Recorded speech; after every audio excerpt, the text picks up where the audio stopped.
सभी विद्यार्थियों का हिंदी साहित्य के इतिहास की इस कक्षा में स्वागत है। और आज हम आधुनिक काल जो है वो शुरू करने वाले हैं।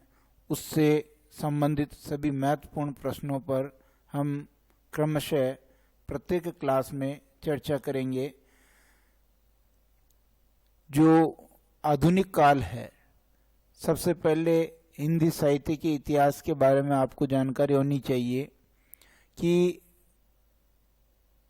आचार्य रामचंद्र शुक्ल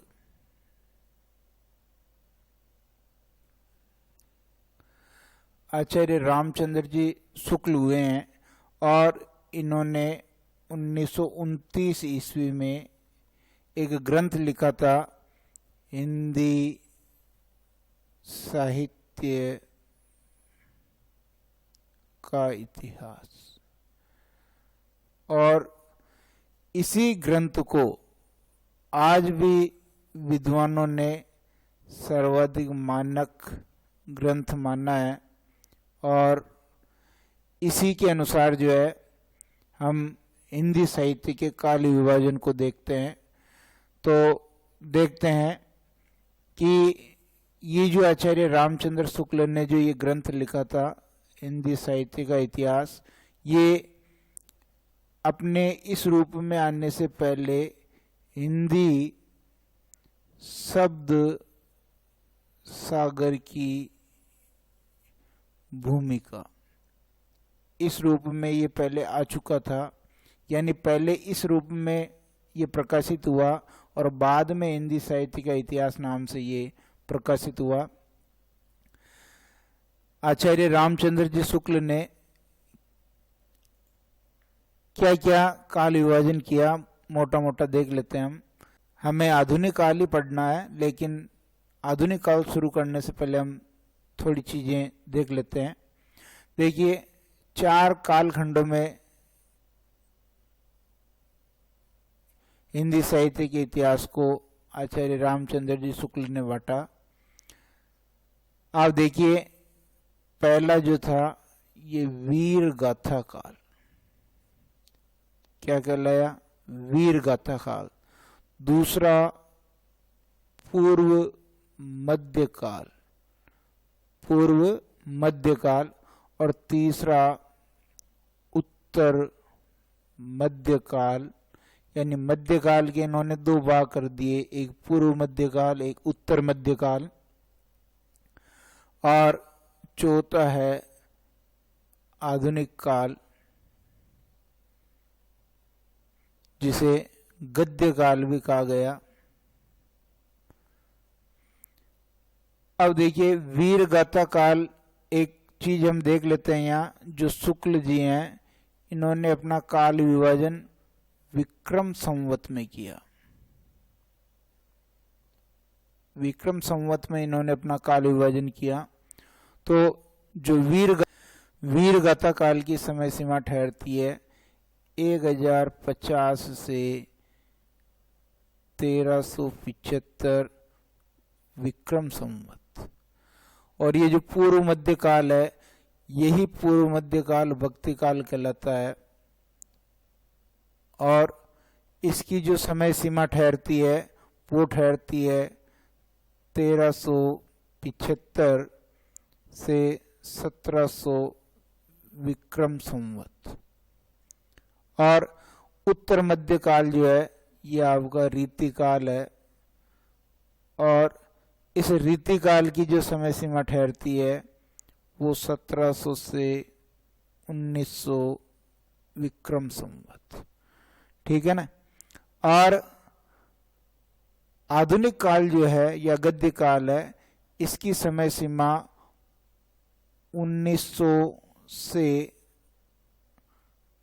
अब तक मानी गई है। यानी 1900 विक्रम संवत से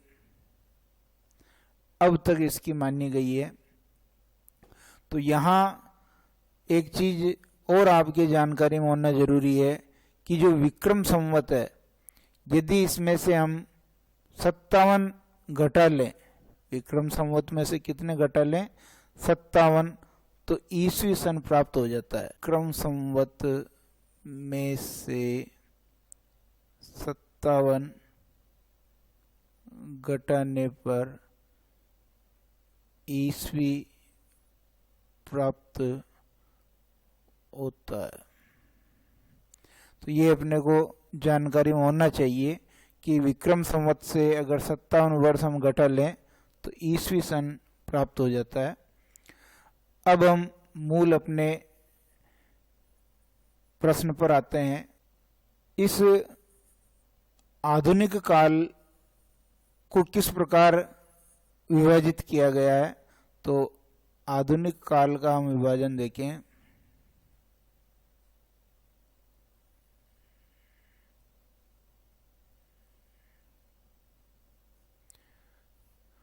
कक्षा 12 में आधुनिक काल ही लगा रखा है, यही अपने इम्पोर्टेंट है, पढ़ना भी यही है। ये इम्पोर्टेंट यही भी है और पढ़ना भी इसे ही है। अब देखिए आधुनिक काल का काल विभाजन देख लेते हैं। तो आधुनिक काल का काल विभाजन हम कर सकते हैं। देखिए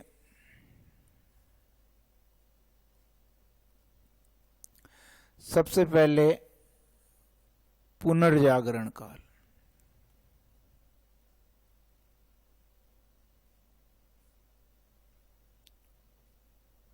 पुनर्जागरण काल और उसके बाद देखिए द्विवेदी युग। इसके बाद है आपका छायावाद और इसके बाद है छायावादोत्तर काल। अब छायावादोत्तर काल को हम पुनः दो भागों में बांट लेते हैं। एक तो प्रगति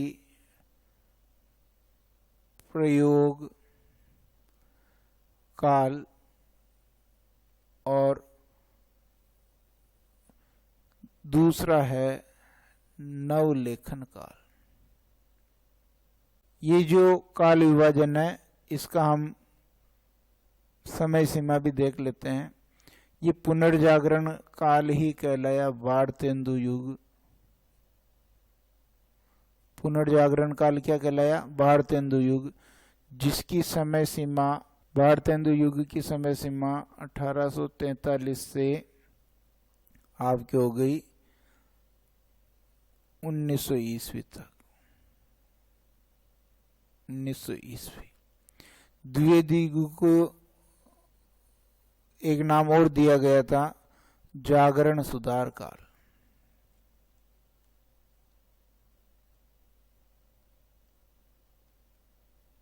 जागरण सुधार काल और इसका समय ठहरता है 1900 से 1918 ईस्वी।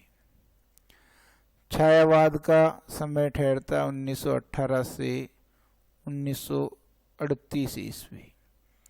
छायावादोत्तर काल में देखिए प्रगति प्रयोग का समय ठहरता है 1938 से 1953 ईस्वी और नवलेखन का जो है 1953 ईस्वी से अब तक। आधुनिक काल को हमने 4 भागों में बांटा है। पुनर्जागरण काल, जागरण सुधार काल, छायावाद और छायावादोत्तर काल। पुनर्जागरण काल को ही हमने भारतेंदु युग का 1843 से 1900 ईस्वी। द्विवेदी युग या जागरण सुधार काल एक ही है, 1900 से 1918 ईस्वी। छायावाद 1918 से 1938 ईस्वी। छायावादोत्तर काल जो है ये प्रगति प्रयोग काल 1938 से 1953 ईस्वी और 1953 ईस्वी के बाद का जो लेखन है वो नवलेखन काल कहलाता है। तो ये मुख्य रूप से आधुनिक काल का जो उपविभाजन है। आधुनिक काल को हम कैसे अलग अलग टुकड़ों में पढ़ने वाले हैं उसका एक यहाँ झलक है, उसकी एक झलकी यहाँ दिखाई गई है। और ये सारा जो साहित्य है हमें आधुनिक काल के अंतर्गत पढ़ना है।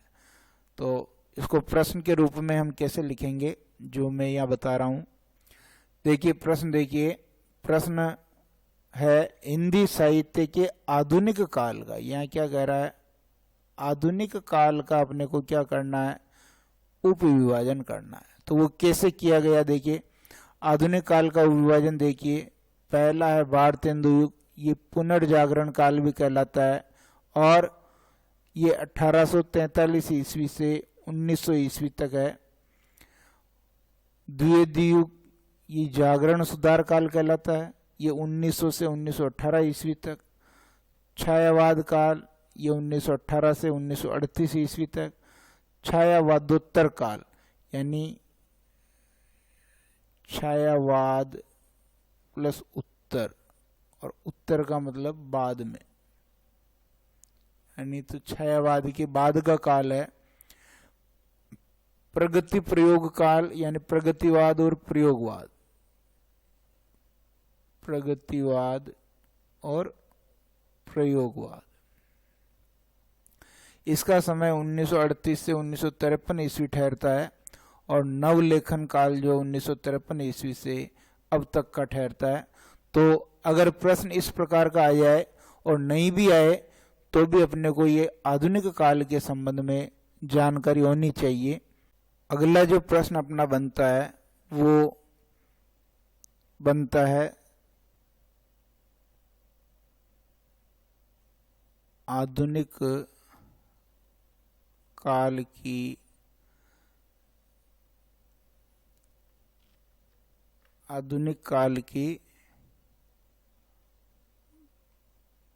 प्रारंभिक समय सीमा, यानी जो आधुनिक काल शुरू हुआ है उसकी कोई फिक्स अवधि नहीं है या उसका कोई फिक्स जो है वर्ष नहीं है। इसमें विद्वानों के मतभेद हैं, यानी कुछ विद्वान इसका जो है प्रारंभिक समय अलग मानते हैं, कुछ विद्वान इसका प्रारंभिक समय अलग मानते हैं। तो हम पहला मत क्या है, पहला मत कह रहा है कि आधुनिक काल की प्रारंभिक समय सीमा क्या मानी जानी चाहिए। तो इसका पहला मत यह है कि भारतेंदु हरिश्चंद्र, भारतेंदु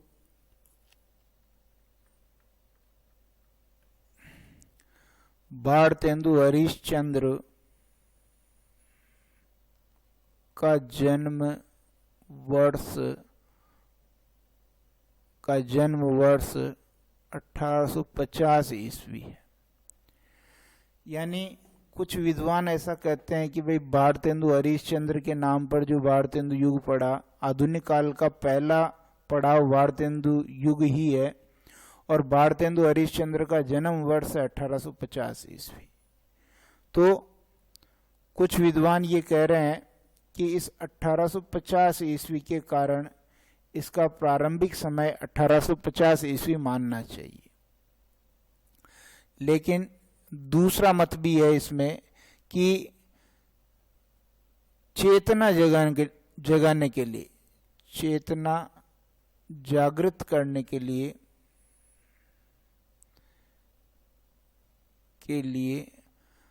1857 की क्रांति हुई थी। तो इस क्रांति के बाद ही 1857 की क्रांति के बाद ही जो है लोगों में जागृति फैली, इसलिए 1857 से आधुनिक काल का प्रारंभ मानना चाहिए। एक मत कह रहा है कि 1850 से मानो, दूसरा मत कह रहा है कि 1857 से मानो क्योंकि क्रांति इस समय हुई।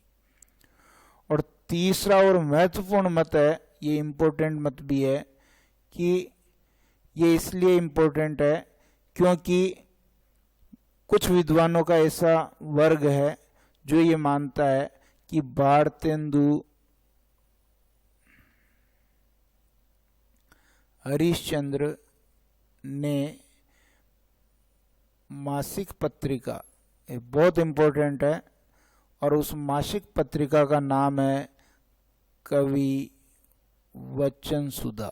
क्या नाम है? कवि वचन सुधा। और इस मासिक पत्रिका का जो प्रकाशन है का प्रकाशन 1868 ईस्वी में किया। तो कुछ विद्वान ये ऐसा कहते हैं कि इस 1868 ईस्वी से हम जो है इसका प्रारंभिक समय मान लें तो अपने पास 3 मत आ गए। भारतेंदु हरिश्चंद्र 1850 इनका जो जन्म वर्ष है यहाँ से मान सकते हैं। कुछ विद्वान ऐसा कहते हैं कि 1857 की क्रांति से इसका आधुनिक काल का प्रारंभ मान लिया जाए। और कुछ विद्वान ऐसा कहते हैं कि भारतेंदु हरिश्चंद्र पैदा तो बोले 1850 ईस्वी में हो गए थे, लेकिन कहने का मतलब ये है कि इनका जो साहित्य में योगदान है वो 1868 ईस्वी में कवि वचन सुधा नाम की एक पत्रिका निकाली थी, उसी से माना जाता है। इसलिए आधुनिक काल का भी प्रारंभ हमें 1868 ईस्वी से ही मानना चाहिए। इस प्रकार का जो है विद्वानों का जो है मतभेद है। हमें ये सारे तथ्य ध्यान रखने हैं और पूछने पर सारे तथ्य लिखने हैं। प्रश्न भी इसी प्रकार का है। देखिए, आधुनिक काल की प्रारंभिक सीमा, यहाँ पर भी प्रारंभिक सीमा के बारे में प्रश्न बताया गया है कि विद्वानों के क्या क्या तर्क हैं। तो आधुनिक काल की प्रारंभिक समय सीमा को लेकर विद्वानों के अलग अलग मत हैं। पहला मत देखिए, ये फर्स्ट मत कह रहा है, आचार्य रामचंद्र शुक्ल ने भारतेंदु हरिश्चंद्र के जन्म वर्ष 1850 ईस्वी, ये भारतेंदु हरिश्चंद्र का जन्म वर्ष है, इससे आधुनिक काल का प्रारंभ माना है। जबकि सेकंड मत ये कह रहा है नगेंद्र के अनुसार कि 1857 की क्रांति से आधुनिक काल का प्रारंभ मानना चाहिए, क्योंकि 1857 की क्रांति से ही लोगों में जन जागृति आई, चेतना आई। और तीसरा मत ये कह रहा है कि कुछ विद्वान ऐसा कहते हैं कि भारतेंदु हरिश्चंद्र पैदा तो बोले 1850 ईस्वी में हो गए थे, लेकिन उनकी जो एक मासिक पत्रिका है कवि वचन सुधा, बहुत इंपॉर्टेंट है ये कवि वचन सुधा के प्रकाशन वर्ष 1868 ईस्वी से आधुनिक काल का प्रारंभ मानना चाहिए। इस प्रकार आधुनिक काल के प्रारंभ के ये 3 जो हैं मापदंड है, ये 3 तर्क हैं, ये 3 मत हैं जो हमें ध्यान रखने हैं और पूछने पर अपने को इनको बताना है।